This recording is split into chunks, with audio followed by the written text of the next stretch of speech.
সখী ভাবনা কাহারে বলে, সখী যাতনা কাহারে বলে। হ্যাঁ, আমাদের সকলের চিরপরিচিত রবীন্দ্রনাথ ঠাকুর। আমরা গেছিলাম রবীন্দ্রনাথ ঠাকুরের শ্বশুর বাড়ি। রবি ঠাকুরের শ্বশুর বাড়ি বাংলাদেশের খুলনা জেলার ফুলতলা উপজেলার দক্ষিণ দিহি গ্রামে, যেখানে তিনি তার স্ত্রী মৃণালিনী দেবীকে বিয়ে করেন।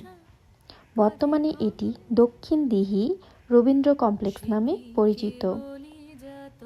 এটি শুধু শ্বশুরবাড়ি নয়, রবীন্দ্রনাথ ঠাকুরের জীবনের একটি গুরুত্বপূর্ণ অধ্যায়, যেখানে তিনি মৌনব্রত পালন করেছিলেন এবং তার জীবনের অনেক স্মৃতি জড়িয়ে আছে, যা এখন পর্যটকদের জন্য একটি আকর্ষণীয় স্থান।